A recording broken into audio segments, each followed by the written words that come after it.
One of the most common questions I get in my comments is, how did I get the custom site that I'm using on all of my vehicles? In the past, I made a short about it, but it's not up to the standards of the content that I make today. So today, I'm going through and showing how to get a custom site in War Thunder because I am switching to a new one, which I'll talk about here in a second. To answer some immediate questions, first, you can only do this on the PC version of War Thunder, both through the War Thunder client and through Steam. And two, this is officially sanctioned by Gaijin. You can do this without any risk of getting banned or punished in any way. In fact, the website that you're seeing right here is a website run by Gaijin, which is where you can find all of the sites that I will be talking about. So let's get into how you actually add a custom user site, as they're called. First, you want to go to live.warthunder.com. Link to this and every other site that I talk about will be down in the description. From here, you'll see the top bar and you'll just want to click on sites.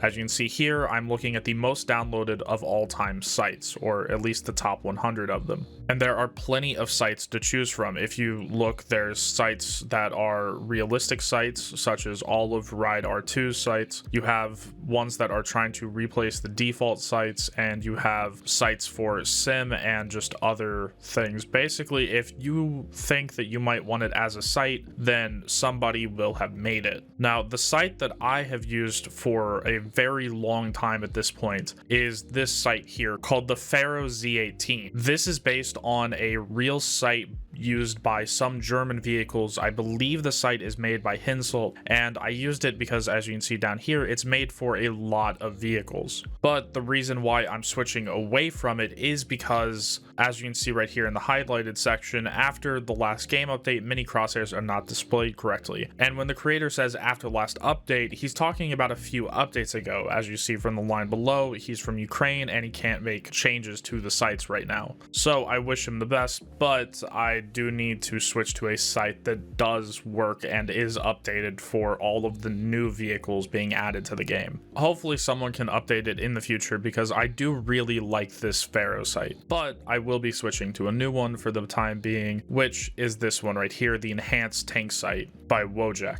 As you can see here, it is a universal tank site meant to replace the unpractical and obscuring default site grid. I absolutely hate the default site in War Thunder, and after going to a custom site, I never want to go back to a default site. That, mixed with the old site not being updated, means that every new vehicle that I use does not have a custom site that I can use for it. I have to use the default old site. So here's how we go about adding this enhanced tank site, or any site that you want to download from live.warthunder.com, to your game. To start out, it's as easy as downloading it. When you download, you will get a zip. The zip for the enhanced tank site looks like this. A lot of them will come with readmes, which you will want to read through. These will give you instructions on how to install each of the sites that you get. But you're here watching this video, so you're gonna watch what I do instead of reading through this like you should. So for this particular site, if you go with the enhanced tank site, I only have to worry about these two BLK files right here. Next, we have to move these to where they actually have to go. So I'll open up Steam because I play the Steam version of War Thunder. As I said earlier, this will work with the actual launcher for War Thunder. You just have to know where you put those files on your computer. When you're using it through Steam, you can just right click on the game, go to Properties, go to Local Files, and then Browse. And the folder that you're looking for is called User Sites. If you do not have a User Sites folder in your main War Thunder directory, then you need to create one. Then we can open it up,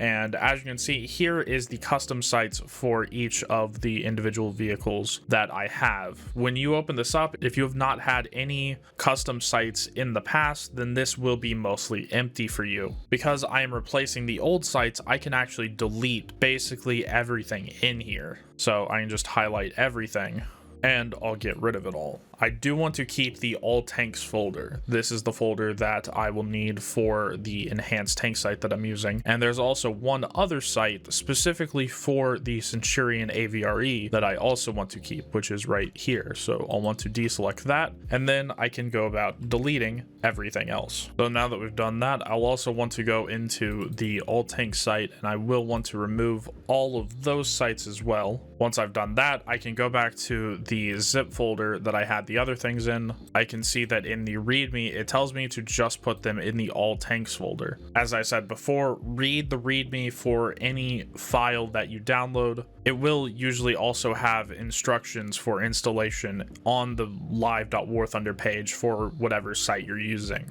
So here I can just highlight these two and bring them over to the all tanks folder. Then I can open it up, see that they're there. Now we have to go into the game to enable these sites for each of our tanks. So here we are in War Thunder, and the way to enable a site for a tank is go into a test drive for the vehicle that you're wanting to add the site to. And then when you're in the test drive, you can look and see this is the default site that we have on, but we want to go into options, main, common battle settings, and then use alternate site grid. From here, we can see that we have the 2 sites that we added. For this tank, we do want to have the high velocity, and then we can back out, and you can see we now have the new site. And it is that simple. You just have to add the new site to each vehicle. Sadly, you cannot change all of the sites for all the tanks in the game at the same time. I kind of wish Gaijin would add a setting for that, although most of the tank sites that you will find on live.warthunder are not universal sites such as this one. So hopefully that helped, and if you have any questions, leave them in the comments and I will try to help you out.